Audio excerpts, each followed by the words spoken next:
Buenos días a todos.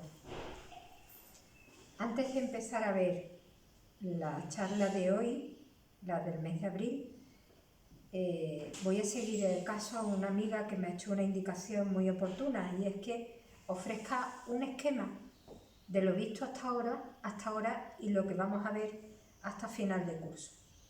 Creo que sí que es necesario porque he saltado de un capítulo a otro y puede que las personas se hayan perdido un poco. Vamos a ver, en el mes de octubre lo que vimos fue una definición del camino de unión con Dios. Cualquiera de los caminos, o el de la razón o el del corazón. Y la introducción al libro de su vida, que está en el libro primero de su vida.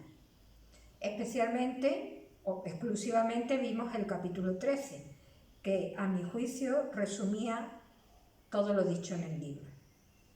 Ya del repaso, que su vida del Monte Carmelo lo que trata es de la noche activa del sentido y del espíritu, es decir, ¿qué podemos hacer nosotros para entrar en la noche y purificarnos para la unión con Dios? En diciembre entramos en el libro segundo, que es quizás el fundamental de todo el libro, analizando los capítulos doctrinales de introducción a la noche activa, que eran los capítulos 1 al 6.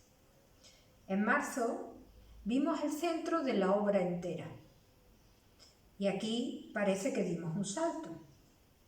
Nos centramos primero en los capítulos 17 a 22, que enlazan con el capítulo 7. Todos ellos nos ofrecen la cristología, y Cristo es el centro de todo el libro. Ahora vamos a ver la noche activa del entendimiento, la primera potencia del alma, que se purifica por la fe. En concreto, lo que vamos a ver son los capítulos doctrinales 8 y 9 del libro segundo, exclusivamente. Por su importancia, me he centrado en ellos dos. Y quisiera terminar el curso terminando el libro segundo del libro de su vida. Noche activa del entendimiento también, pero centrándonos en el resto de capítulos del libro segundo que no hemos visto. No los voy a ver todos, voy a hacer una selección porque siguen el mismo esquema. En ello se trata de la fe como purificación efectiva desde el punto de vista místico. ¿Por qué desde el punto de vista místico? Porque es el camino que conoce especialmente San Juan de la Cruz. Por eso lo trata.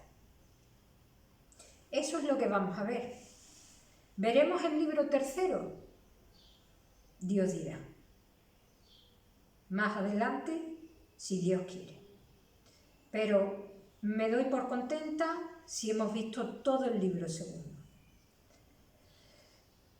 Vamos a ver hoy, como he dicho, los capítulos 8 y 9. Son dos capítulos doctrinales. Los vamos a ver juntos.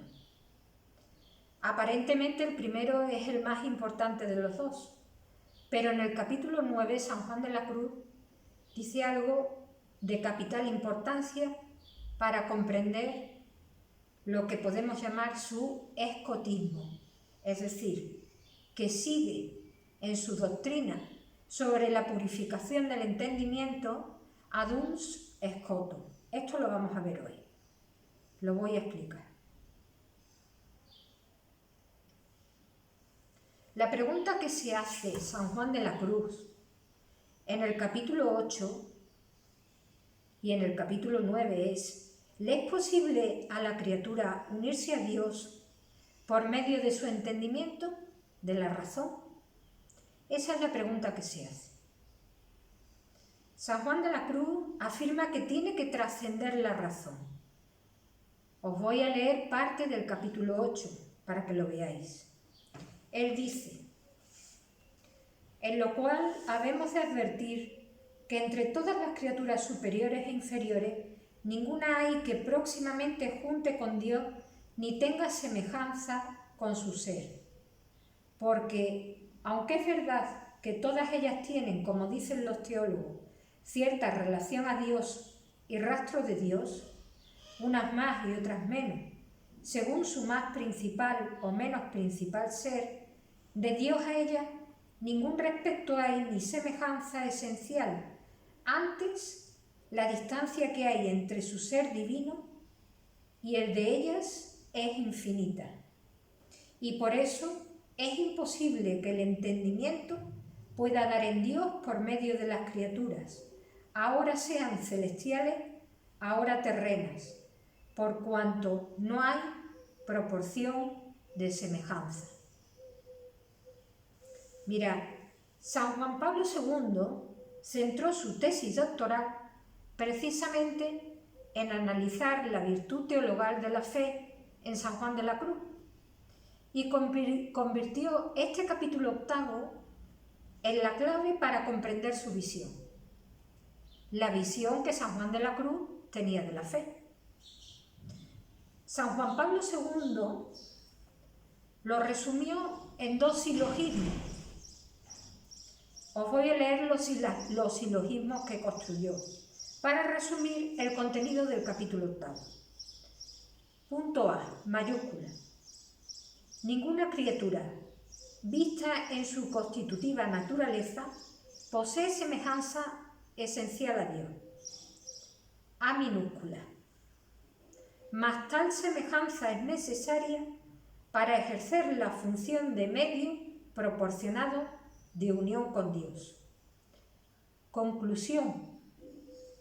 Por tanto, ninguna criatura en su ser natural puede servir de medio proporcionado para la unión con Dios. Este es el primer silogismo que ve. Construye un segundo silogismo, que él ve en la doctrina que San Juan de la Cruz expone en el capítulo 8. B mayúscula. La fe sirve de medio proporcionado de unión del entendimiento con Dios.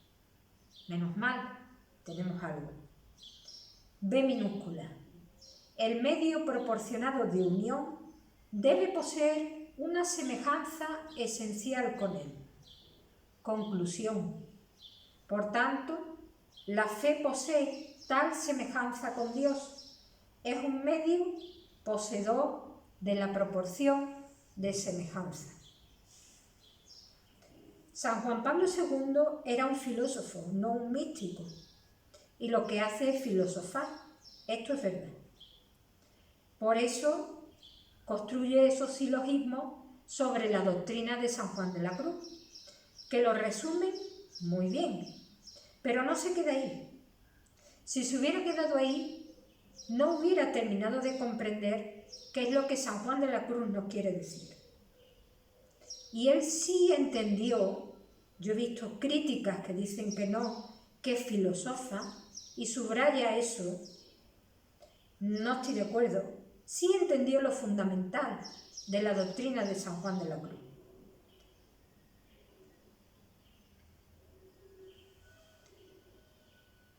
Mirad, San Juan de la Cruz hace alusión en este mismo capítulo 8 a un texto de la Biblia que os voy a leer. Vamos a tener el placer de leerlo porque es precioso. Es precioso y además nos revela muchísimo. Todo él se resume, está en el libro del Éxodo, el capítulo 33. Y todo él se resume en una frase que San Juan de la Cruz recoge. Dice Dios: no me verá hombre que pueda quedar vivo. ¿Qué quería decir Dios con eso? Vamos a buscar el capítulo 33 del libro del Éxodo.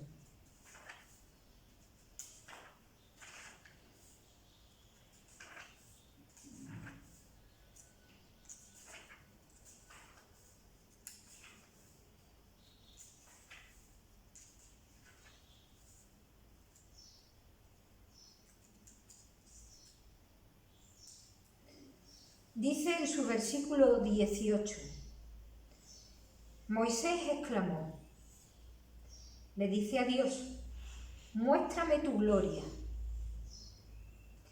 Y él le respondió, yo haré pasar ante ti toda mi bondad y pronunciaré ante ti el nombre del Señor, pues yo me compadezco de quien quiero y concedo mi favor a quien quiero.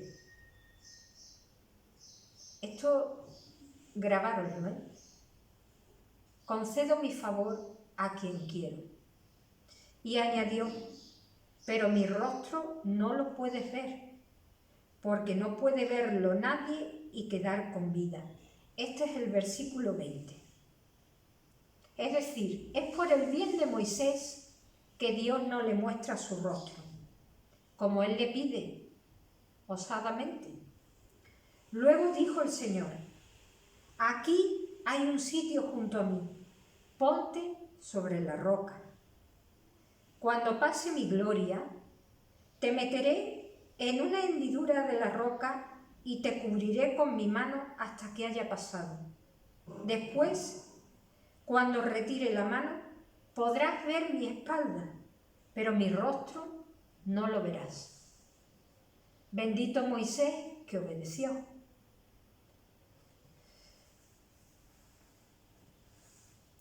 ¿Por qué? ¿Por qué los israelitas desde muy antiguos sabían,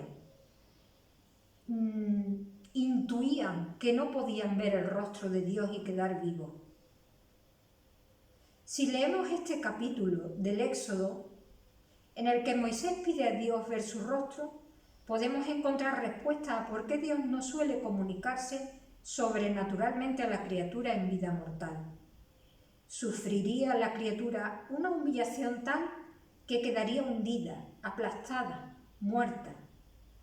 Por eso ha de ir purgándola, tiene que prepararla, ensancharle el alma, purificarla, hacerla semejante a él, para que la criatura, al ver la comparación entre la grandeza de Dios y la miseria que somos nosotros, no quede hecha puré, y la criatura sostenerse, mientras tanto, mientras se purifica, en las 3 virtudes teologales. Esto es lo que en estos 2 capítulos doctrinales nos quiere transmitir San Juan de la Cruz. Nos dice, ninguna noticia ni aprehensión sobrenatural en este mortal estado le puede servir de medio próximo para la alta unión de amor con Dios, porque todo lo que puede entender el entendimiento y gustar la voluntad y fabricar la imaginación es muy disímil y desproporcionado, como habemos dicho, a Dios. Lo cual todo lo dio a entender Isaías admirablemente en aquella tan notable autoridad diciendo, ¿a qué cosa habéis podido hacer semejante a Dios? ¿A qué imagen le haréis que se le parezca? ¿Por ventura podrá fabricar alguna escultura el oficial del hierro? ¿O el que labra el oro podrá fingirle con el oro? ¿O el platero con láminas de plata? Aquí hace una interpretación que resumimos en lo siguiente. Ni el entendimiento con sus inteligencias podrá entender cosa semejante a él, ni la voluntad podrá gustar deleite y suavidad que se parezca a la que es Dios, ni la memoria pondrá en la imaginación noticias e imágenes que le representen. Por sí solas no, se tienen que purificar.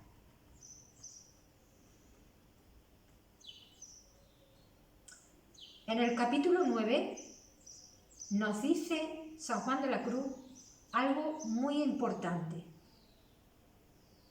La fe purifica el entendimiento. Es el puente que nos une a Dios. Nos muestra nuestra semejanza con Él. Eso es lo que hace la fe. Pero lo hace en conexión y subordinación a la caridad. Esto es lo que San Juan Pablo II vio y descubrió, además de los silogismos que construyó. Mirad lo que dice San Juan Pablo II. Nunca se plantea en las obras de San Juan de la Cruz la cuestión de la fe informe y sola, perdonadme. Por el contrario, siempre su doctrina se refiere a la fe formada, a la fe que vive por la caridad. Esto lo advertimos ya en su vida 1, 2, 3, desde el principio de la obra, y persiste a lo largo de toda la tetralogía sanjuanista. La tetralogía sanjuanista es toda la obra comentada por San Juan de la Cruz, es decir, subida del Monte Carmelo, noche oscura, el cántico espiritual y llama de amor viva. Habla de la fe viva, de la fe que es medio de unión con Dios, de la fe en conexión y en subordinación a la caridad. Es el primer dato y conviene subrayarlo.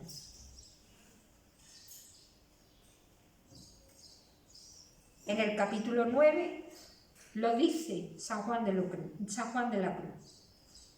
De lo dicho se colige que para que el entendimiento esté dispuesto para esta divina unión, ha de quedar limpio y vacío de todo lo que puede caer en el sentido, y desnudo y desocupado de todo lo que puede caer con claridad en el entendimiento, íntimamente sosegado y acallado, puesto en fe, la cual es sola el próximo y proporcionado medio para que el alma se una con Dios. Porque es tanta la semejanza que hay entre ella y Dios, que no hay otra diferencia sino ser visto Dios o creído. Ser visto Dios o creído. Cuando creemos con certeza e inflamados en amor, las dos cosas íntimamente unidas, entonces es como si viéramos a Dios.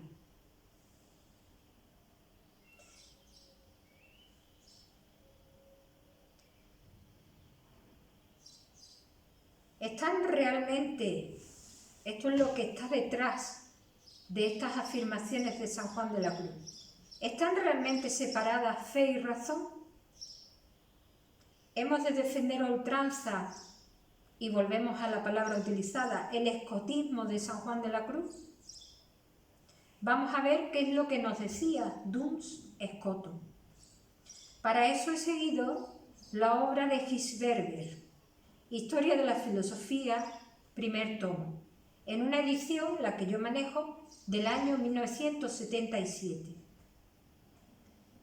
Nos dice Gisberger sobre Duns Scotus: no propugna un irracionalismo. Para Scotus solo hay un querer cuando el entendimiento ha presentado un fin. Es decir, Duns Scotus prima la voluntad sobre el entendimiento, pero los entrelaza. Hay un querer cuando el entendimiento ha presentado un fin. Pero para Scotus el amor une más a Dios que la fe especulativa. Esto lo recoge San Juan de la Cruz. Él entrelaza fe y caridad, y además prima la caridad sobre la fe. Para Scotus, la voluntad de Dios no hace, esto es muy importante, porque Duns Scotus no deriva donde derivaron algunos de los que le siguieron. La voluntad de Dios no hace sino lo que ha preconcebido la sabiduría divina. O sea que en el fondo, razón y fe, unida a caridad, están entrelazadas. Todo ello forman un conjunto y un contrapeso en la naturaleza humana. En estos términos hemos de entender las afirmaciones de San Juan de la Cruz, desde esta perspectiva, ofrecida por la doctrina de Duns Scotus, a quien él sigue. Me he ilustrado con un discurso que dio Benedicto XVI en Ratisbona, el 12 de septiembre de 2006. Este discurso fue muy famoso porque levantó muchísima polémica y le causó un gran disgusto a Benedicto XVI. No voy a explicar por qué fue el disgusto, ni muchísimo menos porque no es en eso en lo que me quiero fijar, sino en el 7º párrafo de ese discurso. Invito a que lo leáis. Él habla y le preocupa mucho unir fe y razón, porque en nuestro tiempo, a los hombres de hoy, lo que les importa es la razón y excluyen la fe. Por eso, esa gran preocupación por unirla. Pues dice en el 7º párrafo del discurso: la fe de la Iglesia se ha tenido siempre a la convicción de que entre Dios y nosotros, entre su eterno espíritu creador y nuestra razón creada, existe una verdadera analogía. Esto es Santo Tomás de Aquino en estado puro. No actuar según la razón, no actuar con el logos es la palabra y es la razón, es contrario a la naturaleza de Dios. Todo esto son palabras de Benedicto XVI. Pero me fijo en este párrafo.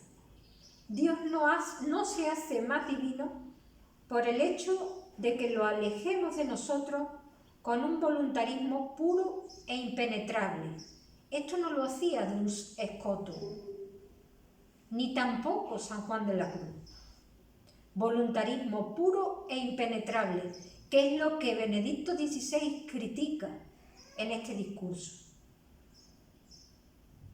Ciertamente el amor, esto lo quiero subrayar, como dice San Pablo, rebasa el conocimiento y por eso es capaz de percibir más que el simple pensamiento. Esto lo dice San Pablo en la carta a los Efesios, capítulo 3, versículo 19. Él, Benedicto XVI, lo compensa, le pone como contrapeso otro texto del mismo San Pablo, Romanos 12, versículo 1. Es decir, admite que el amor está por encima. Dios es amor por encima de todo para nosotros. Pero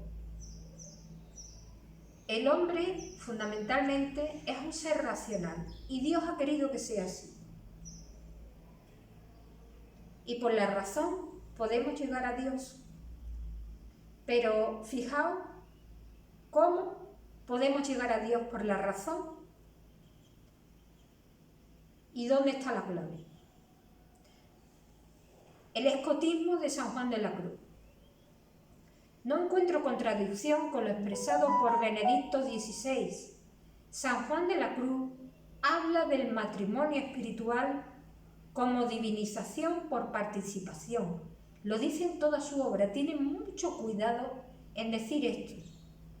Es una afirmación que cuida mucho de mantener y que está en íntima relación con la analogía presentada por Santo Tomás de Aquino. No olvidemos que San Juan de la Cruz nos enseña uno de los caminos de unión con Dios, no el único camino, sino uno, el de la mística, que desde el principio hemos dicho que no es el único posible. Lo dijimos en la primera charla, en la de octubre. Dijimos que la unión con Dios, así empezamos. Es posible para los místicos y los que no son místicos, porque no depende de nosotros ser místicos.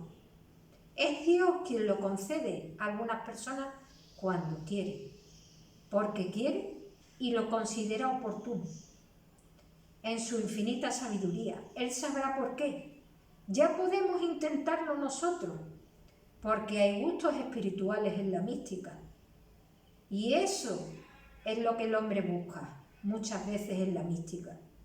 La mística no es eso.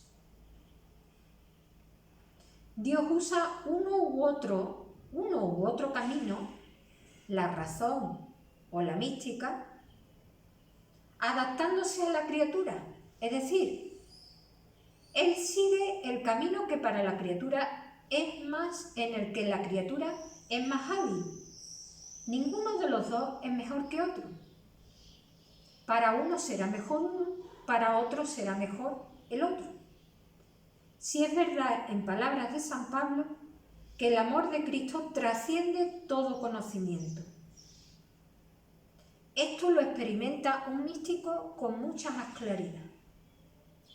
Pero el que utiliza como camino la razón también lo experimenta. Primacía del amor en San Juan de la Cruz. Primero quiero recordar la experiencia mística de Santo Tomás de Aquino.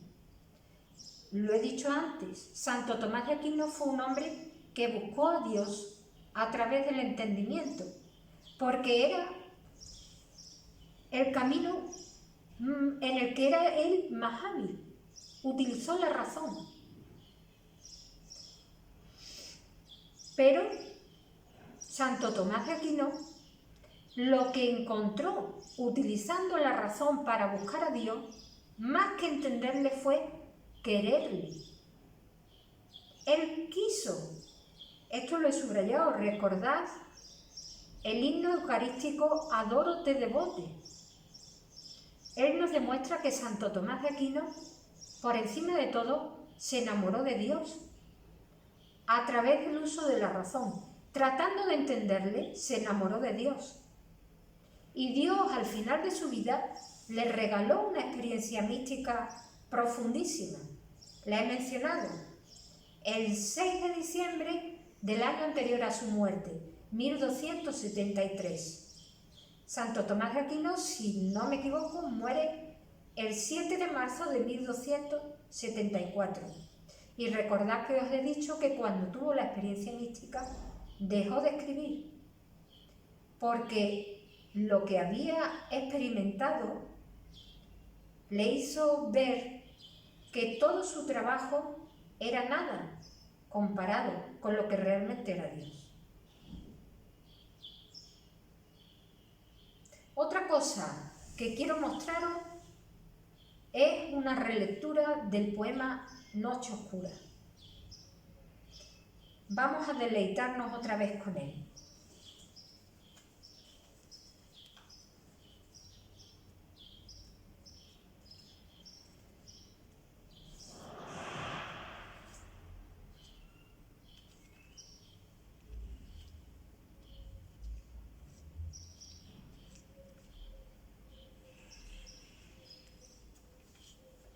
En una noche oscura, con ansias, en amores inflamada, oh dichosa aventura, salí sin ser notada, estando ya mi casa sosegada. A oscuras y segura, por la secreta escala disfrazada, oh dichosa aventura, a oscuras y encelada, estando ya mi casa sosegada. Es decir, mi casa, mi interior, mi alma, purificada. ¿Purificada por qué? Lo dice, por ejemplo, al decir que va a oscuras, porque le guía la fe y el amor, en amores inflamadas, y disfrazada de las tres virtudes teologales. En la noche dichosa, en secreto, que nadie me veía, ni yo miraba cosa, sin otra luz y guía, sino la que en el corazón ardía, el amor. Aquesta me guiaba, el amor le guiaba, más cierto que la luz del mediodía, y iba a oscuras, está en la noche, a donde me esperaba quien yo bien me sabía, en parte donde nadie parecía.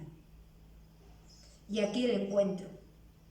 Oh noche que guiaste, oh noche amable más que la alborada, oh noche que juntaste amado con amada, amada en el amado, transformada. Es una noche, es una cruz, porque la purificación es una cruz. Pero le canta a la noche, le canta a esa cruz.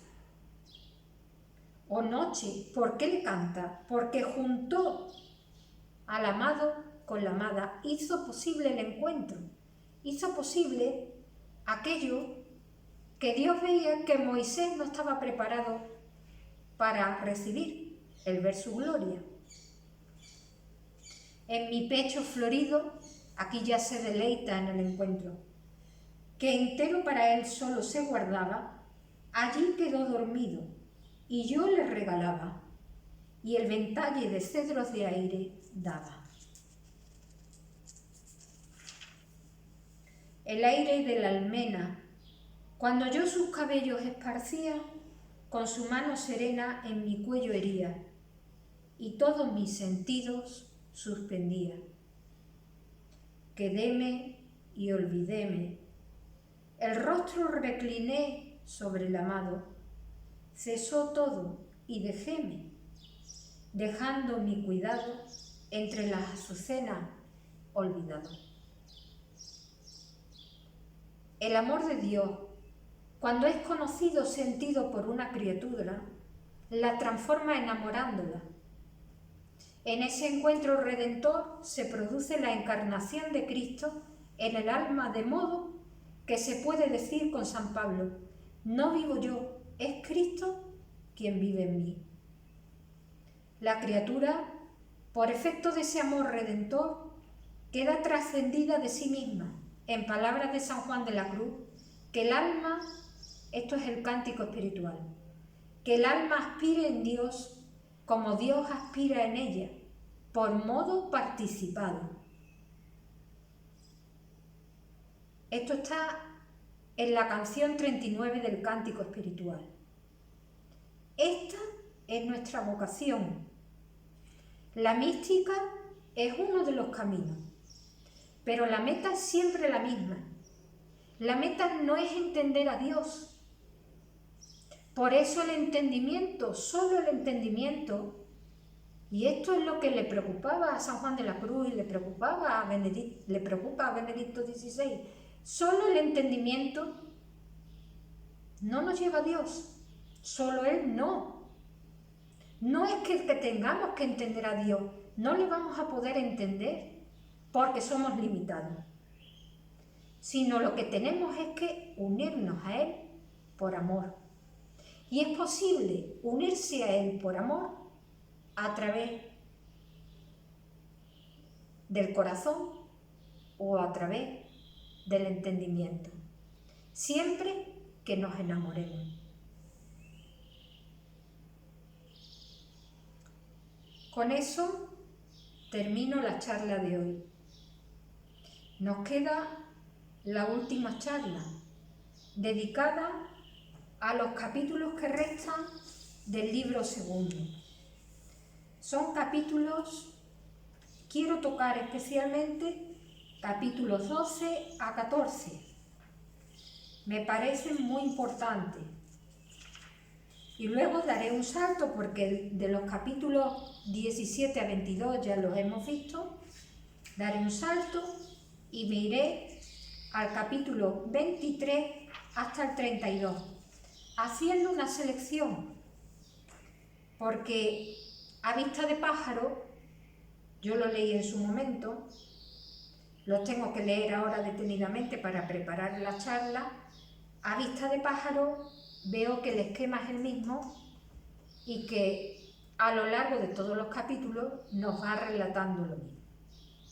Son capítulos que nos hablan de mística, de experiencia mística, que es la experiencia de San Juan de la Cruz, por eso nos habla de ella, aunque la esconde, porque era muy pudoroso. Hasta aquí la charla. Muy buenos días.